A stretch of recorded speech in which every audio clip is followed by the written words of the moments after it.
talagang ipopromote niya yung video. So secret po yan sa mga bagong YouTuber. Kaya kung halimbawa gusto nyo dadami kagad yung mga views, i-try nyo mag-upload ng araw-araw. Welcome to my party, we're just getting started. A life is a dream or a nightmare scarring. Hand me a drink cause I think I'm going all in. So what's up na lang po mga katambay. Nandito na naman tayo sa tabi ng kalsada. Hindi ko alam kung may gasolina pa tayo dito, pero malapit-lapit na rin ang gasoline station. Actually dyan sa may super highway dito sa may Zamora, sa may Pasunangka, ay meron pong gasoline station dyan. So kadadaan tayo dyan para mag dagdag ng gasoline kasi pupunta pa tayo sa may super highway. Okay, puntahan natin yung yung sunset area na yun. Kalimutan ko na yung tinawag ko ng isang araw. So parang sunset areas kasi doon mo makikita yung sunset.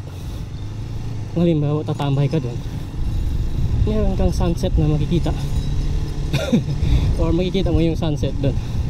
So maganda yung view. Parang siya, parang bridge. Okay, parang maliit na bridge, tapos may awang siya sa gitna. So kung halimbawa magsa-sunset, makikita mo sa may gitna yung sunset nga.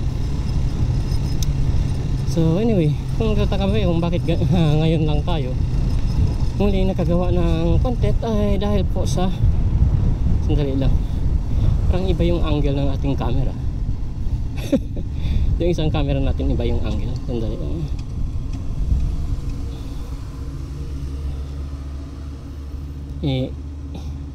Parang nakalayo ata yung ating camera. Kamunta siya sa kabila, nakatutok. Hindi ko napansin.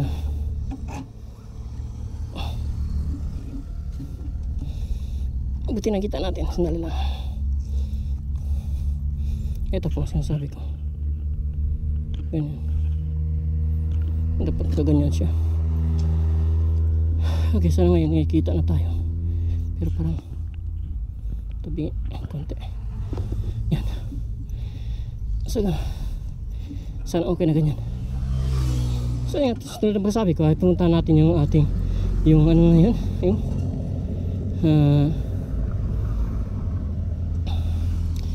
puntahan natin yung area na yun kung saan ay makikita natin ang sunset, di ba? So yun. Pero tulad ng pagkasabi ko, kung nagtataka po kayo kung bakit ngayon lang tayo nagagawa muli ng content, ay yun po ay dahil sa Ramadan. Okay, fasting po. Medyo nagpa-fasting po tayo. Nagpa-fasting talaga tayo. Pero in a few days ay matatapos na ang Ramadan. Hindi ko alam kung 29 days ba or 30 days aabot, pero so far I think sa 29 ata baka matatapos na, kasi sa March 1 nag-umpisa. March 1 ata nag-umpisa. So malamang sa sa March 29 ay matatapos na, or March 30 siguro. So 29 days, hindi natin alam. So normally mag-aantay pa yan sa panibagong buwan, di ba? So pag makita na yung panibagong buwan, ibig sabihin ay bawal na mag-fasting.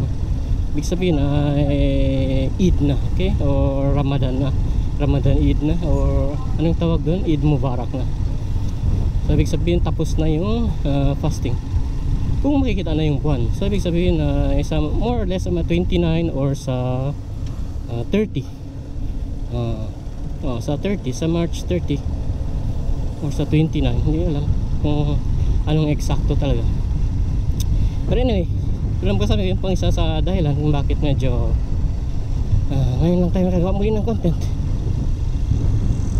At saka pangalawang rason din is dahil sa weather.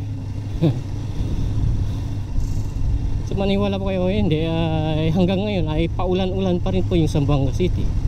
So kung nakita nyo may araw ngayon, ayan po ay bihira talaga, as in sa loob ng isang linggo siguro mga 2 araw lang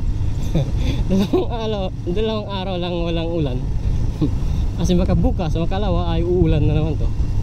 So kaya ngayon nagta-take advantage tayo. Tulad ng sabi ko nagta-take advantage po tayo na anong tawag dito, ng weather. Okay, take advantage tayo ng weather habang medyo maganda pa ang panahon. Mahirap na bukas makalawa, hindi naman, wala namang araw, hindi tayo makagawa na naman ng content, matatambay na naman ang ating content. So magagalit na naman sa atin si algorithm ni YouTube. Hindi na naman tayo i-promote.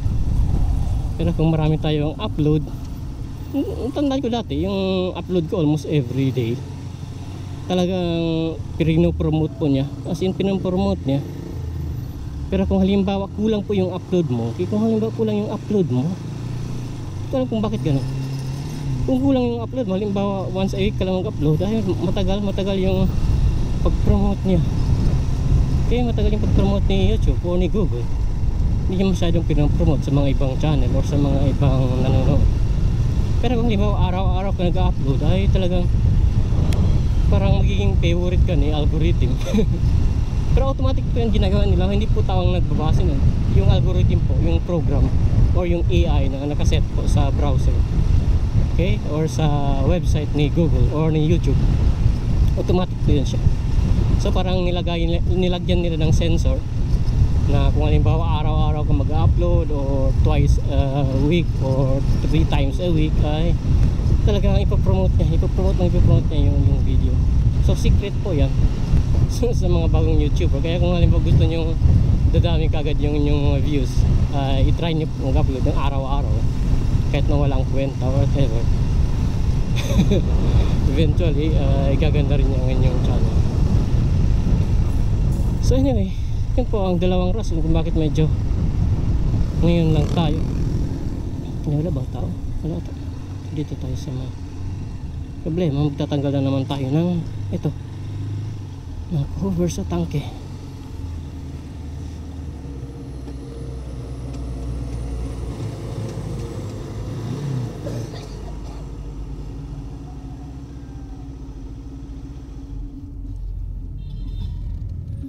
$200 lang ma'am.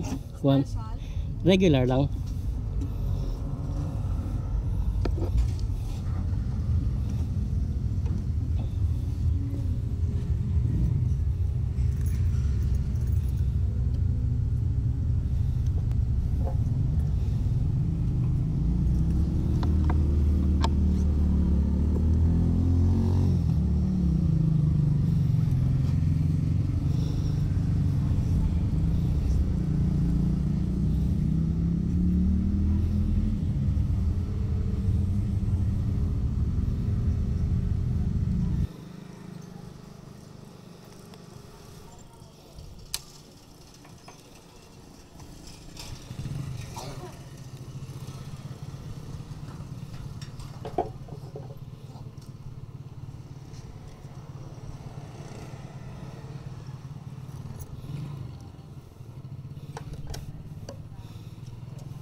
Okay.